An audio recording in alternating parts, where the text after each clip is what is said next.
Seja muito bem-vindo. Você está no canal Reflexões. Aqui, você não encontrará respostas fáceis. Encontrará verdades que exigem silêncio, coragem e consciência. Se você veio em busca de entretenimento, este não é o lugar. Mas se veio em busca de entendimento e crescimento em sabedoria, vou direto ao ponto, sem rodeios, com a Bíblia aberta, consciência limpa e fidelidade ao texto. Os 5 pactos invisíveis dos anjos caídos. O que não querem que você saiba? 1. Um juramento coletivo, não um erro isolado. Os anjos caídos, os vigilantes, sabiam exatamente o que estavam fazendo. Para não haver arrependimento depois, eles juraram uns aos outros permanecer fiéis ao plano, mesmo diante da punição divina. Isso é chave. Rebelião organizada, não tentação acidental. O acordo da maldição. Juremos todos e comprometamo-nos mutuamente por maldição a não desistirmos deste propósito. 1 Enoque 6. Corporate Speak Celestial. Alinhamento total de stakeholders do inferno. 2. O acordo central. Corromper sem criar. Eles não podiam criar vida. Então, fizeram o que todo rebelde faz: corromper o que já existe. O acordo era simples e perverso. Contaminar o homem, misturar o santo com o profano, ensinar conhecimentos fora do tempo, alterar a consciência humana. E o resultado? Nefilins, caos social, violência, degeneração espiritual. O DNA corrompido dos homens.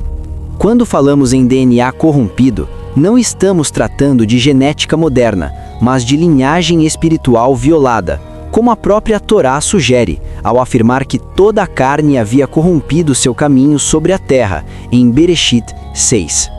A palavra hebraica usada ali, shakt, não indica apenas pecado moral, indica deterioração estrutural, algo que perdeu sua forma original. Os anjos caídos não criaram vida, porque isso pertence somente ao Eterno, mas intervieram no que já existia, misturando o que era celestial com o que era humano, rompendo limites estabelecidos na criação. O resultado dessa transgressão foi o nascimento dos Nefilins, descritos como valentes da antiguidade, homens de renome, não heróis no sentido virtuoso, mas figuras de poder, violência e dominação. Seres híbridos cuja existência distorcia o propósito da humanidade. Esses indivíduos não eram apenas fisicamente diferentes, eram espiritualmente deformados, inclinados à crueldade, ao domínio e à quebra de toda a ordem, o que explica por que a Terra se encheu de violência antes do dilúvio.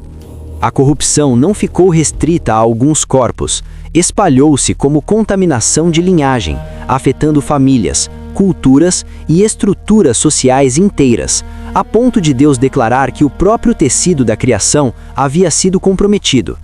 Por isso, o juízo não foi seletivo, foi global, porque o problema não era comportamento isolado, era a herança corrompida.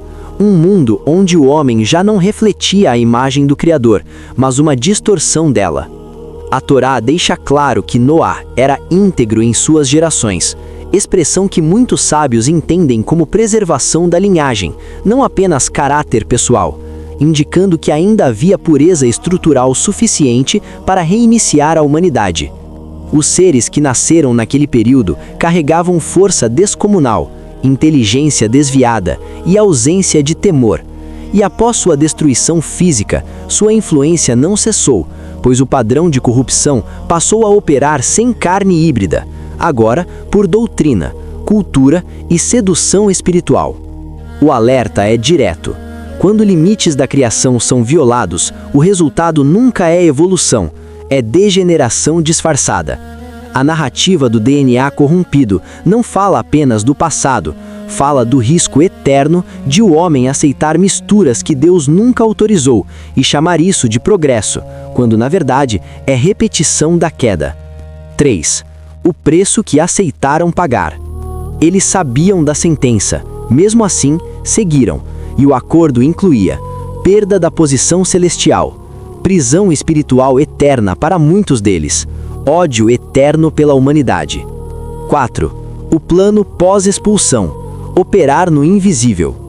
Depois da queda, o pacto evolui. Não mais corpos gloriosos, agora influência invisível, cultura, religião distorcida, política, arte, música, prazer sem limite, espiritualidade sem santidade. Aqui está o ponto duro desse pacto. Eles não querem que o homem adore o diabo. Eles querem que o homem não precise mais de Deus. Você chegou até aqui e já me conhece, e sabe que em cada vídeo no canal é de tirar o fôlego.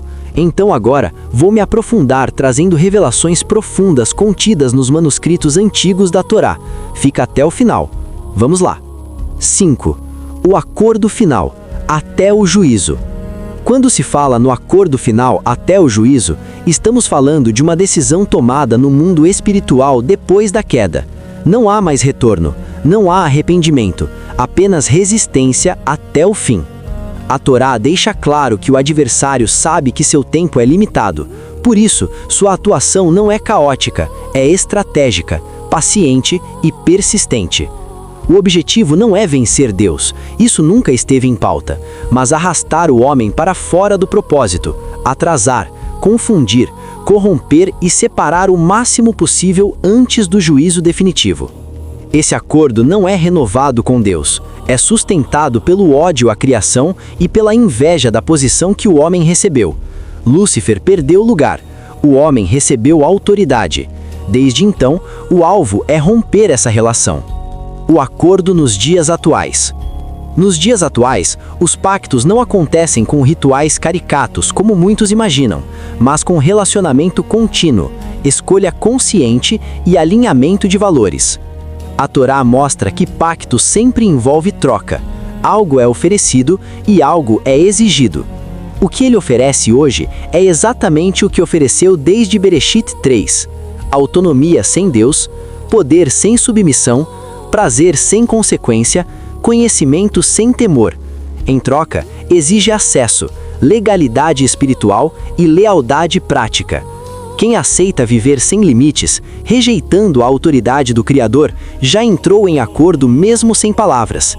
Quem negocia a verdade para manter status, influência ou prazer, renova esse pacto diariamente. Não é sobre dizer eu sigo, é sobre andar segundo o mesmo espírito. Como surgem os pactos? Esses pactos se manifestam em promessas de controle, destaque rápido, sensação de liberdade e superioridade moral, mas o custo é sempre o mesmo: endurecimento do coração, perda do temor, confusão da identidade e afastamento progressivo da verdade. A Torá ensina que ninguém serve a dois senhores e que todo caminho fora da obediência produz morte, ainda que pareça vida no início. O acordo final é simples e cruel. Ele oferece agora o que não pode sustentar depois, sabendo que o juízo virá, mas apostando que muitos preferirão o imediato ao eterno. A advertência é clara e antiga. Não existe neutralidade espiritual. Ou o homem anda em aliança com o Criador, ou acaba andando em acordo com a rebelião, mesmo acreditando estar apenas vivendo a própria vontade. Aderência contra pactos involuntários.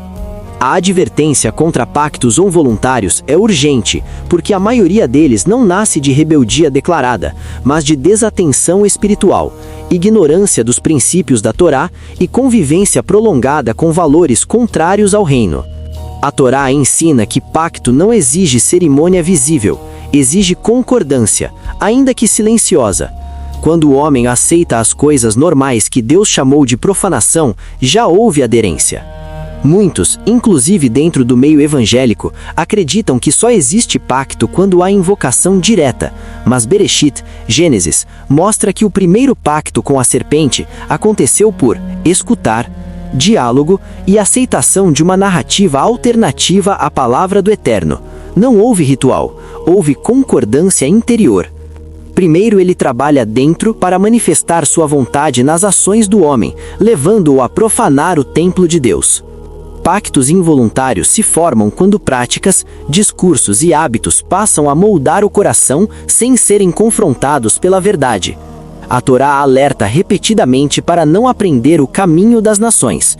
Não porque o Eterno tem medo de culturas, mas porque imitação gera alinhamento espiritual. Quando o homem consome entretenimento que glorifica o pecado, relativiza a santidade e ridiculariza o temor, ainda que diga não concordar, a repetição cria tolerância, e tolerância cria legalidade.